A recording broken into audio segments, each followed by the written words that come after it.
Alors, j'aimerais que pour ce matin, on puisse introduire avec, au moins on va lire ensemble les 8 béatitudes et je vous invite à lire avec moi. J'espère que vous avez votre Bible. On va lire ensemble Matthieu chapitre 5 et on va lire les versets 1 à 12. Alors, Matthieu chapitre 5, versets 1 à 12. Je vais vous demander de faire un exercice individuel dans votre réflexion cette semaine, dans les moments, si vous ouvrez votre Bible, que vous priez, savoir c'est quoi qui seraient les principaux défis pour vous au travers de ces 8 béatitudes-là. On se met d'accord que on a du travail à faire dans chacune d'elles. Hein? Personne est rendu, on est dans un processus de transformation et comme je me dis souvent, ce qui est important, c'est pas où on est rendu, mais où on s'en va. On a trop l'habitude de commencer à s'évaluer les uns les autres dans notre vie chrétienne. Lui, il y a de la victoire là-dessus. Lui, elle a des problèmes là. Et ça nous concerne pas les autres. C'est une course qu'on fait avec nous-mêmes, comme Hébreux chapitre 12 nous dit. On est dans l'arène entouré d'une nuée de témoins. On court, puis on court avec nous-mêmes. Et ce qui est important, c'est où on s'en va. Où je suis rendu dans le fruit de l'esprit, où je suis rendu dans ma sanctification, où je suis rendu dans ma transformation. Et cette semaine, bien, on va réfléchir à où on est rendu dans ce parcours, dans ce cheminement-là, sur la recherche du bonheur et où sont les grands défis, parce qu'il y a des endroits dans nos vies qui sont plus délicates, plus problématiques que d'autres. Donc, lisons ensemble Matthieu chapitre 5, versets 1 à 12. Voyant la foule, Jésus monta sur la montagne et après qu'il se fut assis, ses disciples se rapprochèrent de lui. Puis ayant ouvert la bouche, il enseigna et dit, « Heureux les pauvres en esprit, car le royaume des cieux est à eux. Heureux les affligés, car ils seront consolés. Heureux les débonnaires, car ils hériteront la terre. Heureux ceux qui ont faim et soif de la justice, car ils seront rassasiés. Heureux les miséricordieux, car ils obtiendront miséricorde. Heureux ceux qui ont le cœur pur, car ils verront Dieu. Heureux ceux qui procurent la paix, car ils seront appelés fils de Dieu. Heureux ceux qui sont persécutés pour la justice, car le royaume des cieux est à eux. Heureux serez-vous lorsqu'on vous outragera, qu'on vous persécutera et qu'on dira faussement de vous toutes sortes de mal à cause de moi. Réjouissez-vous et soyez dans l'allégresse, parce que votre récompense sera grande dans les cieux, car c'est ainsi qu'on a persécuté les prophètes qui ont été avant vous. Seigneur Jésus, ce matin, on a absolument besoin de l'œuvre de ton Saint-Esprit pour, premièrement, m'accompagner moi en premier dans ce que je vais communiquer, Seigneur. C'est avec beaucoup d'humilité que je le fais parce que, Seigneur, c'est pas mes paroles, ce sont pas mes pensées, ce sont pas mes plans, mais c'est ta volonté. Et ta volonté est parfaite. Et, Seigneur, je suis loin d'être parfait. Et pardonne-moi d'avance, Seigneur, où je suis pas conforme à ce que tu désires, mais, Seigneur, par ton Saint-Esprit, puisses-tu utiliser, Seigneur, ces paroles-là pour toucher nos vies, pour transformer nos vies. Et Seigneur, amène-nous un peu plus proche de toi, un peu plus semblable à toi, Seigneur, cette semaine. Je te demande ce miracle dans ton nom précieux. Amen. Alors, première béatitude ce matin, verset 3. Heureux les pauvres en esprit, car le royaume des cieux est à eux. Alors, Thomas Jefferson a fondé l'Université de la Virginie. Et parce que Jefferson avait tellement confiance dans que ses étudiants avaient à cœur d'étudier qu'il a décidé d'enlever les codes de conduite afin que les étudiants aient plus de liberté. Malheureusement, ils ont mal utilisé cette liberté-là. Ils ont foutu la pagaille. Ils ont créé un émeute dans l'université. Ils ont même battu les professeurs et ceux qui essayaient de les arrêter. Alors, le lendemain des attaques, des événements, toute l'école, l'université a été convoquée par Jefferson. Et là, il a commencé son discours ainsi. Il dit, « C'est l'événement le plus douloureux de ma vie. » Et vaincu par l'émotion, il a tout simplement été capable de pleurer. Alors, ça n'a pas été un long discours. Le lendemain, les autorités ont demandé aux étudiants qu'ils puissent se livrer eux-mêmes, tous ceux qui avaient été les leaders dans cette émeute. Et là, la grande majorité d'entre eux se sont dirigés vers les dirigeants pour confesser ce qu'ils avaient fait. Et l'un d'eux a communiqué en disant, « Ce n'est pas à cause de ces paroles de Jefferson que je me livre aujourd'hui, mais à cause de ses larmes. » Et c'est de ça qu'on va parler aujourd'hui. On va parler que Dieu est beaucoup plus intéressé par nos cœurs, par nos attitudes que par nos paroles et par nos actions. Et d'ailleurs, comme on va le voir ensemble, c'est que la première béatitude, c'est la base qui va d'une certaine façon donner la voie ou la direction à toutes les autres béatitudes qui vont suivre. Donc, la première prédisposition du cœur, le premier élément qui va favoriser le bonheur dans nos vies, c'est la pauvreté spirituelle, pauvre en esprit. Et comme on a vu hier soir, ce sermon-là est sans aucun doute le grand sermon de Jésus, que Jésus est un grand sermon parce que Jésus est un grand roi et que ces principes-là qui sont enseignés, ils sont dérangeants, ils sont troublants parce que ils vont à l'encontre de ce qu'on est habitué d'entendre ou même qu'on a le désir de recevoir dans nos vies. Et pourtant, Jésus nous dit, ces principes-là, c'est le chemin du bonheur. C'est la façon dont on peut vraiment réussir à devenir des hommes et des femmes libres. Parce que tant qu'on poursuit quelque chose qui est pas conforme à la volonté de Dieu, comme on a vu hier soir, c'est comme des citernes, et des citernes qui sont crevassées. C'est-à-dire qu'on a beau mettre de l'eau dedans, les citernes retiennent pas l'eau. Alors, il faut toujours les remplir parce que ça rassasie pas. Puis mettez tous les péchés dans cette catégorie-là, puis vous allez voir que ça donne sa définition.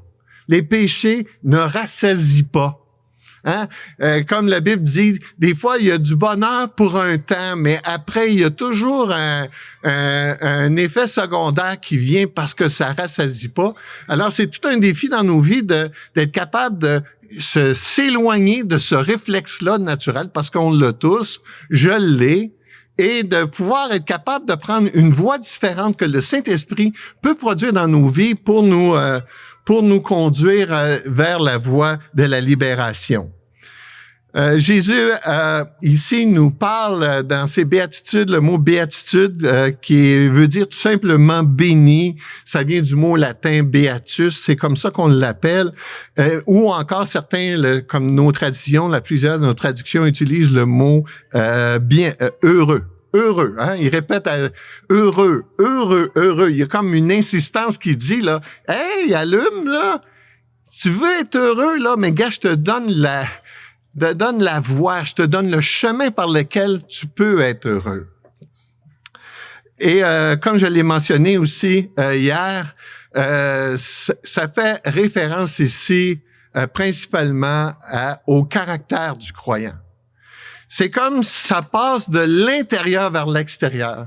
Pour ceux qui me connaissent, moi, avant de connaître le Seigneur, j'ai fait de la politique. J'étais un passionné, je voulais changer le monde, je voulais transformer le monde. J'étais prêt à poser des bombes. C'était ça, mes héros, c'était Che Guevara, c'était Mao Tse-tung. Je croyais qu'il fallait changer le système, que c'était les systèmes politiques qui étaient pour faire la différence dans la société, jusqu'au moment où j'ai rencontré Jésus. Et là, j'ai découvert que le problème, il n'est pas à l'extérieur, il est à l'intérieur. Le problème est dans le cœur. Et si on n'adresse pas la racine du problème, si on n'adresse pas le problème du cœur, on ne pourra jamais changer l'extérieur.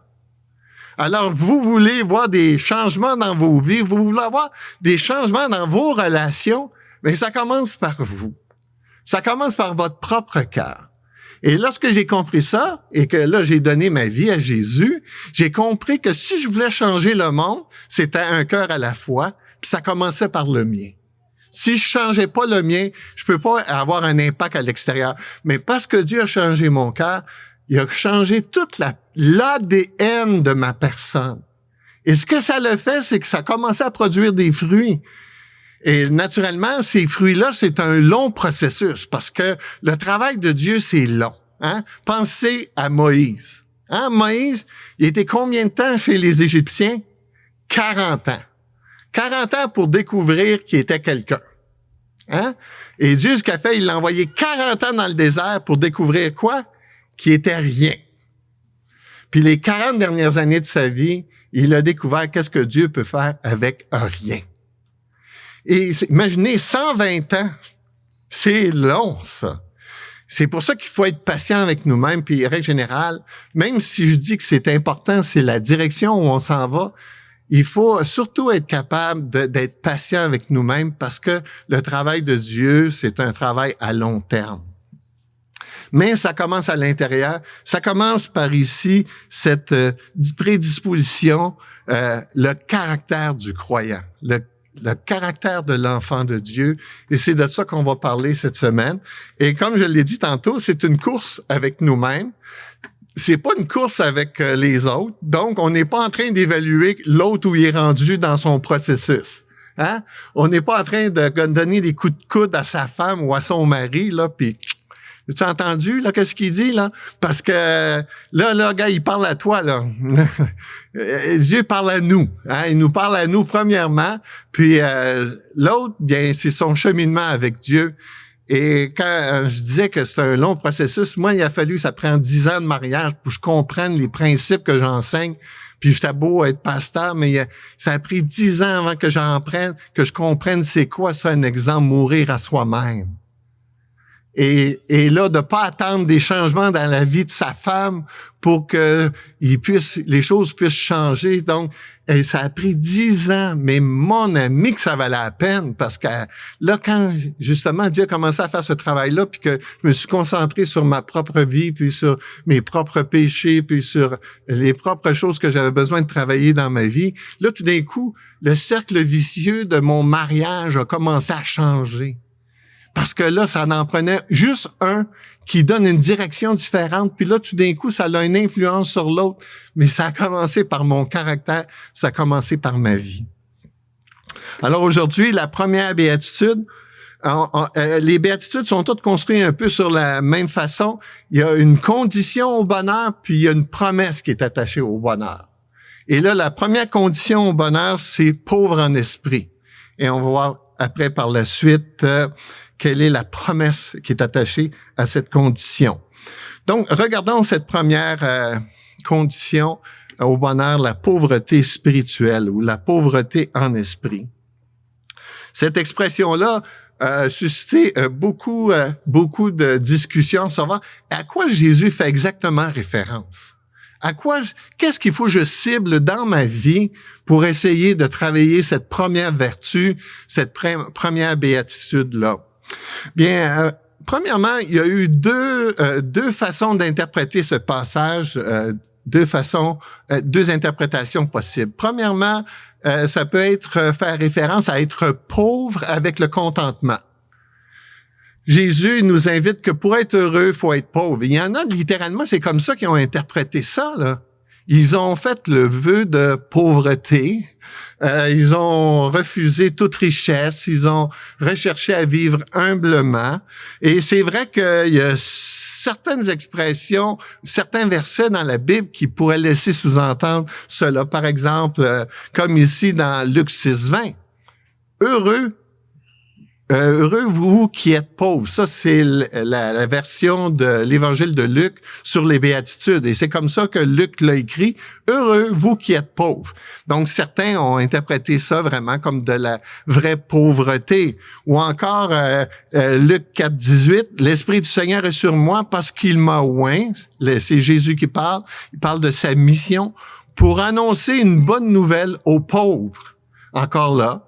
Jésus ici fait référence à la pauvreté financière.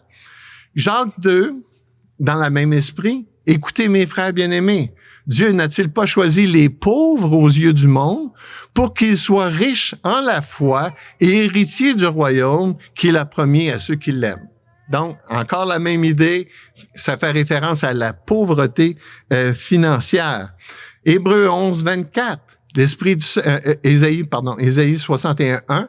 L'Esprit du Seigneur, l'Éternel est sur moi, car l'Éternel m'a oint pour porter de bonnes nouvelles aux malheureux. Il m'a envoyé pour guérir ceux qui ont le cœur brisé et pour proclamer aux captifs la liberté et aux prisonniers la délivrance. Hébreux chapitre 11. C'est par la foi que Moïse, devenu grand, refusa d'être appelé fils de la fille de Pharaon, aimant mieux être maltraité avec le peuple de Dieu que d'avoir pour un temps la jouissance du péché. Donc, il a refusé la richesse pour vivre pauvrement comme son peuple. Et finalement, ceux qui étaient persécutés à cette époque, il nous dit, tous ceux-là, à la fois desquels il a été rendu témoignage, n'ont pas obtenu ce qui leur était promis, Dieu ayant en vue quelque chose de meilleur pour nous, afin qu'ils ne parviennent pas sans nous à la perfection. Et dans le contexte ici, c'est qu'ils ont accepté de se faire dépouiller pour quelque chose de plus grand. Donc, c'est pas mauvais comme interprétation. Puis d'ailleurs, il y a quand même certaines vérités qui sont là, dans le sens que c'est vrai que les richesses de ce monde, parfois, sont ce que j'appelle des bénédictions empoisonnées. Hein? C'est des cadeaux de Dieu, puis là, ce que ça fait, c'est que ça te trouble, dans le sens que c'est facile de te laisser distraire par ces cadeaux-là pour te donner des priorités ou des choses qui sont importantes qui vont nuire à ta foi au lieu de t'aider. Le problème, c'est pas la richesse, c'est qu'est-ce qu'on en fait. Donc, des fois, quelqu'un, par exemple, comme cadeau empoisonné, ça peut être très intelligent. Hein? C'est un beau cadeau de Dieu d'être intelligent, mais quand tu es intelligent, il va falloir que tu luttes un peu plus fort dans ta foi. Hein? Quand tu es toujours en train de raisonner, puis de calculer, puis de dire est-ce que l'évolution, c'est pas mieux que la création? Ou est-ce que Jésus a vraiment marché sur l'eau? Est-ce que c'était vraiment possédé où il y avait... c'est quoi la maladie, là? L'épilepsie, exactement. Donc, c'est un cadeau, ça, l'intelligence. Hein? Je l'ai pas eu, mais c'est un cadeau. Moi, mon intelligence à moi, c'est relationnel. Hein? Ça, j'ai eu ce cadeau-là. Mais enfin, mon épouse, qui est très intelligente d'ailleurs, elle a décidé de me marier. Elle a ce cadeau-là. Donc, des fois, les cadeaux de Dieu, c'est empoisonné si on l'utilise pas bien. Maintenant, l'argent, c'est ça. Ça peut être aussi un cadeau empoisonné. Les rabbins étaient convaincus, les rabbins juifs, que la personne qui était riche, c'était vraiment un signe de bénédiction de Dieu. C'était parce que cette personne-là le méritait. Hein? C'était la façon de voir. Même dans nos milieux évangéliques aujourd'hui, on peut même des fois avoir un petit peu ce genre de pensée-là. Par exemple, la théologie de la prospérité. Hein? Dieu veut que tu sois riche. Dieu veut que tu sois en santé. Et si t'es pas riche, si t'es pas en santé, c'est que tu manques de foi. Hein? Et c'est enseigné dans nos milieux, malheureusement. Pourtant, la Bible enseigne pas tout à fait ça. Hein? On regarde la vie de Jésus, on regarde la vie de l'apôtre Paul, il est loin de la théologie de la prospérité, là. Hein? Donc, c'est vrai que on pourrait interpréter ce passage-là en disant que Jésus fait référence à la pauvreté avec le contentement.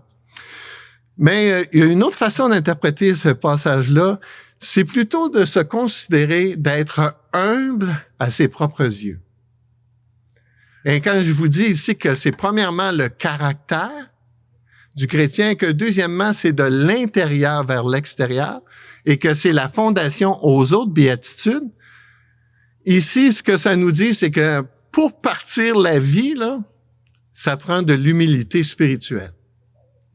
Il faut que tu aies une bonne compréhension de qui tu es et qui est Dieu. Et si ça, c'est pas réglé à la base, ça va tout affecter le processus et ta compréhension de autres choses. On a des versions de la Bible qui ont été écrites justement d'une manière différente. Bible français courant. Heureux ceux qui se savent pauvres en eux-mêmes, car le royaume des cieux est à eux. Version du Sommeur. Heureux ceux qui se reconnaissent spirituellement pauvres, car le royaume des cieux leur appartient. Il y a une autre version, j'avais 3 versions, je sais pas pourquoi. Matthieu 18, 4 dit la même chose, c'est pourquoi quiconque se rendra humble comme ce petit enfant sera plus grand dans le royaume des cieux. Donc, ça fait référence ici à l'humilité. L'humilité, et croyez-moi, je ne sais pas s'il y en a ici qui font partie du mouvement de prière 24/7, là. On prie 1 heure ensemble par semaine pour le Québec, le Canada. Une des requêtes, des 24 requêtes, c'est prier pour l'humilité des croyants. Et moi, je prie pas seulement pour l'humilité des croyants, je prie pour l'humilité des pasteurs. Parce que ça, c'est un défi, ça, de rester humble. En vrai dire, on deviendra jamais vraiment humble, hein, parce que la journée où on pense qu'on est humble, t'es 2 pieds dans l'orgueil, là. Tu sais, donc, encore une fois, c'est une poursuite, hein. C'est la recherche de quelque chose qui est pas foncièrement ou naturellement présent en nous. C'est le Saint-Esprit qui fait ce miracle-là. L'humilité, hein. Donnez-moi de vous donner des exemples comment c'est dur, des fois, l'humilité. T'as une chicane dans ton mariage. Hein? Tu penses que t'as raison. Ou même tu sais que t'as pas raison, puis tu vas t'ostiner pareil. Il y a quelque chose en dedans de toi qui veut avoir justice ou qui veut gagner. Hein? Tu subis l'injustice. Dernièrement, j'ai vécu quelque chose. Et là, c'est fou l'énergie que ça m'a demandé pour pas chercher la justice. Mais je suis toujours en train de lutter avec ça. C'est dans ma tête. Je prends ma douche, ça vient dans ma tête. Je rencontre Dieu le matin, ça vient dans ma tête. Je lutte parce que je voudrais la justice. Et c'est la justice. Rechercher la justice, c'est pas l'humilité. Le plus bel exemple d'humilité qu'on a, c'est Jésus. Puis Jésus n'a pas cherché sa justice. On va le voir cette semaine. Donc, être humble comme ce petit enfant. Être pauvre en esprit, c'est comme un petit enfant qui concerne l'opinion qu'on a de nous-mêmes. Est-ce qu'on se voit comme grand ou on se voit comme petit? Ou on reconnaît la grandeur de Dieu ou notre petitesse? Jésus a repris l'Église de Laodicée en lui disant, « Ne sais-tu pas que malgré tes riches, que tu es malheureux, misérable, pauvre, aveugle et nu. » Wow! Il y a 2 choses que ça nous dit là-dedans ici. Ça nous dit que c'est quelque chose qui est différent de nous. Et deuxièmement, c'est quelque chose qui peut être inconscient. C'est-à-dire qu'on n'en est pas conscient qu'on n'est pas humble. On n'est pas conscient qu'on est, dans le fond, malheureux, pauvre, aveugle et nu. Ça, c'est troublant. T'es pas conscient. Tu le vois pas. Dans le leadership, quand je travaille avec les pasteurs, hein, j'ai dit hier que je suis aujourd'hui pasteur des pasteurs. C'est tout un défi quand je travaille avec eux pour les amener à voir ce que j'appelle les dark side. Ou, en français, les angles morts. Vois-tu que t'as des problèmes là? Non. C'est pour ça qu'on les appelle dark. On les appelle les angles morts, tu les vois pas. Ça prend des gens qui viennent autour de toi et qui disent, ça se peut-tu que tu as un problème dans tel domaine dans ton mariage? Non. Je me souviens, il y a un couple comme ça, là, ils ont été voir le thérapeute, puis ça, c'est une vraie histoire. Là. Je travaillais avec le couple, puis j'ai finalement les envoyés avec un thérapeute parce que ça dépassait mes compétences. Et là, le mari est arrivé devant le thérapeute, il a dit, peux-tu l'arranger? C'est bon, ça, hein?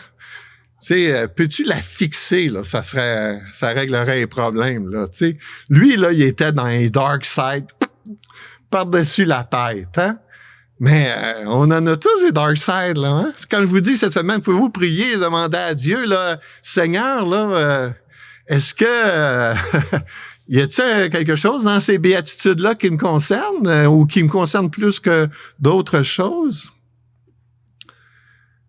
Être humble en esprit, c'est reconnaître qui est Dieu et reconnaître qui nous sommes. Et ça, moi, vous dire une chose, c'est que c'est fou les problèmes que ça enlèverait dans nos vies si on était capable de faire ça. Perdre ses illusions sur soi-même. Être conscient que tu as tout ce qu'il faut dans ta vie pour scraper ta vie. Tout ce qu'il faut. Que quand tu entends quelqu'un qui commet l'adultère, tu n'es pas en train de le juger, mais tu es en train toi-même de dire, Seigneur, là, j'ai tout ce qu'il faut pour faire la même affaire. Je perds mes illusions sur moi-même, puis je veux pas aller là. Et en même temps, c'est reconnaître qui est Dieu. À vrai dire, c'est quand on reconnaît vraiment qui est Dieu qu'on est capable de comprendre qui nous sommes. Parce que c'est vrai, nous, bon là, je m'en vais encore dans une autre direction, mais nous, on est bon pour se comparer entre nous, hein. Voir, lui, il a des problèmes là-dedans, elle a des problèmes là-dedans, lui a des problèmes là-dedans, elle a des problèmes là-dedans. Moi, j'ai pas ces problèmes-là. Hein? Là, on se compare en nous. Hein? C'est quoi l'expression qui dit « Quand on se compare, on se console. Hein? » Bien, quand on se compare, ça dépend à qui, quand on se compare à Dieu. Ici, ça fait vraiment référence à la pauvreté spirituelle. Certains ont traduit cette expression-là par humble et d'autres par doux. Pauvre en esprit, c'est vraiment quelqu'un qui une image réelle, consciente de lui-même et et c'est la caractéristique fondamentale pour, premièrement, naître de nouveau. Si on passe pas par la pauvreté spirituelle, on peut pas rentrer dans le royaume des cieux. Jésus dit qu'on doit être comme des petits-enfants, dans l'humilité. La Bible dit on doit reconnaître qui nous sommes, des rebelles, des ennemis de Dieu, des pécheurs, des perdus. Un Dieu saint, un Dieu parfait, un Dieu unique qui nous donnerait la condamnation et ça serait juste. La pauvreté en esprit fait référence au cœur, à l'âme, à l'intérieur et ça fait référence à une profonde conscience de ses besoins spirituels. J'ai vraiment besoin de Dieu. Je ne peux pas vivre sans Dieu. Dieu est ma nourriture. J'ai été créé pour être dans cette intimité-là avec Dieu. C'est pour ça aussi qu'au camp cette semaine, si c'est possible, essayez de développer un petit peu l'habitude de rencontrer Dieu à chaque jour parce que c'est votre nourriture spirituelle. Vous avez besoin de ce contact personnel avec Dieu. Quand on se présente devant Dieu, quand on lit la Bible, quand on lit qui est Dieu, quand on lit qui est Jésus, et là on regarde sa vie, on n'a pas d'autre choix que de dire « Ah, Seigneur, viens à mon secours. Viens à mon secours, Seigneur, parce que je suis tellement pas comme ça. » Puis quand on veut être honnête, là, parce que quand on est honnête, là, puis qu'on commence à lire la Bible, on voit tous les défis qu'on a dans nos vies. Là. Aïe, aïe, aïe. Y a-t-il des péchés avec lesquels on n'a pas de problème? Ah, il y a des péchés, c'est des plus grands problèmes, mais on a des problèmes toujours avec le péché. Des problèmes avec la convoitise, des problèmes avec la jalousie, des problèmes avec la colère, des problèmes avec la justice. Oh, c'est fou. Mais c'est pour ça que quand on est confronté à Dieu, et là, on voit justement ce contraste entre ce grand Dieu est merveilleux et que nous, comment on est, bien là, ça nous met à la bonne place. Regardez qu'est-ce que Dieu dit. Ésaïe 66, 2. « Voici sur qui je porterai mes regards, sur celui qui souffre, qui a l'esprit abattu, sur celui qui craint ma parole. » Wow! C'est ça qui intéresse Dieu. Ce qui intéresse Dieu, c'est cette contrition du cœur. Cette personne-là là, qui a perdu, qui sait qui il est, qui a perdu ses illusions sur lui-même et qui se tourne vers Dieu et qui n'a pas d'autre choix que de dire « Mon Dieu, grâce. Mon Dieu, pardon. Je mérite pas ce que tu me donnes. Des fois, les gens me demandent, j'ai entendu ça, comment ça va? Puis j'aime ça répondre, beaucoup mieux que je le mérite. Parce que c'est la bonté de Dieu. Je la reçois, cette bonté-là, comme à chaque jour. Psaume 34, 18. L'Éternel est près de ceux qui ont le cœur brisé. Il sauve ceux qui ont l'esprit dans l'abattement. Psaume 51, 17. Les sacrifices qui sont agréables à Dieu, c'est un esprit brisé. Ô Dieu, tu ne dédaignes pas un cœur brisé et contrit. Et comme je le disais tantôt, c'est la fondation des autres béatitudes. C'est là que ça commence, lorsqu'on est à la place où on reconnaît qui nous sommes et qui est Dieu. Regardez qu'est-ce que Pierre a dit ici. Simon-Pierre tomba aux genoux de Jésus. Il dit, « Seigneur, retire-toi de moi parce que je suis un homme pécheur. » Il était à la bonne place pour que Jésus le sauve. Alors, on n'a pas grand temps, on n'aura pas le temps de voir tout ce que j'ai préparé, mais j'aimerais voir la promesse. La promesse à qui appartient, et le texte nous dit, « Heureux ceux les pauvres en esprit, car le royaume des cieux leur appartient. » Ici, ça fait référence où quand on est à la bonne place et qu'on est réconcilié avec Dieu, ce que ça fait, c'est que Dieu fait son royaume dans nos vies. C'est Dieu qui devient le roi. J'avais une belle illustration où on voit l'ego qui est retiré du trône de notre vie pour mettre Jésus, celui qui règne. Alors, quand la Bible dit, premièrement, le royaume des cieux, c'est partout où Jésus règne. Et le premier endroit où Jésus règne, c'est sur nos cœurs, sur nos vies. Mais naturellement, un jour, ça va aller à un autre endroit.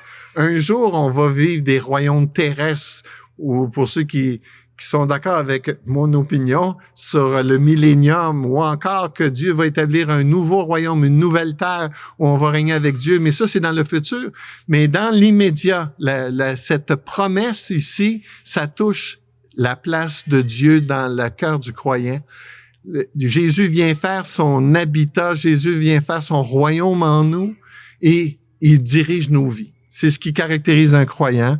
C'est ce Jésus qui dirige nos vies. Quand Jésus parle, quand Jésus enseigne, quand Jésus dit des choses, parce qu'il dirige nos vies, bien, on est soucieux d'entendre sa volonté puis de faire sa volonté. Et c'est pour ça que c'est cool que vous soyez ici pendant une semaine, parce que ce que vous faites, c'est que vous voulez entendre ce Jésus parler à vos cœurs, puis vous avez le désir qu'il prenne la place qui lui revient. L'humilité, c'est la qualité qu'on doit rechercher. Et peut-être cette semaine, ensemble, on pourrait prier, « Seigneur, aide-moi à développer l'humilité. » Parce que c'est pas quelque chose qui est naturel dans ma vie. Mais c'est des gens humbles que Dieu a utilisés. Dieu peut pas utiliser des orgueilleux. Avec Gédéon, qu'est-ce qu'il a fait? C'est qu'il a Gédéon se voyait pas comme un vaillant héros, et parce qu'il se voyait pas comme un vaillant héros, Dieu a pu l'utiliser. Et il a pu faire de lui justement un héros. J'avance encore parce que le temps passe. Il y a quelqu'un ici en Afrique, on voit pas bien, mais je suis désolé. Un Africain qui a écrit ceci, et c'est tellement édifiant. Il dit, « J'ai demandé la force afin d'accomplir la volonté de Dieu.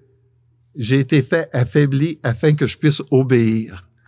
J'ai demandé la santé afin que je puisse faire de plus grandes choses. J'ai reçu l'infirmité afin que j'améliore les choses. J'ai demandé la richesse afin que je puisse être heureux. J'ai reçu la pauvreté afin que je puisse être plus sage.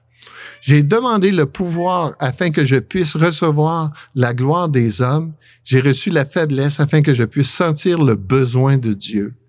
J'ai demandé toutes les choses afin que je puisse aimer la vie. J'ai reçu la vie afin que je puisse aimer toutes les choses de la vie. Je n'ai rien reçu de ce que j'ai demandé, mais tout ce que j'avais espéré. Ma prière a été répondue. Je suis richement béni. » Ce qui est particulier, c'est que quand on est brisé, lorsqu'on est pauvre en esprit, C'est à ce moment-là que Dieu nous relève. Mais on doit passer par le brisement afin de pouvoir goûter la bénédiction de Dieu. C'est cette première qualité, première vertu qu'on doit rechercher pour être capable de mieux comprendre les autres et pour pouvoir expérimenter le chemin du bonheur. Prions. Seigneur Jésus, ça peut rester juste des belles paroles, ce qu'on vient de partager, ce que je viens de partager, mais Seigneur, je te prie de tout mon cœur pour ma propre vie. Seigneur, continuellement, je dois lutter contre l'orgueil. Continuellement, Seigneur, des pensées qui viennent dans mon esprit, dans mon cœur que je veux pas. Mais Seigneur, je veux la vie. Et je veux être heureux. Puis Seigneur, je veux pas écouter ces pensées qui viennent pas de toi. Alors Jésus, commence par ma propre vie. Mais je te prie aussi pour mes frères et mes sœurs qui sont ici cette semaine, afin que Jésus il puisse expérimenter un peu plus le chemin du bonheur, le vrai bonheur qui vient de toi. Je te demande, Seigneur, de les bénir. Je te demande de les fortifier. Je te demande de parler à leur cœur parce que c'est tellement bon d'entendre ta voix. Merci, Seigneur, pour la liberté.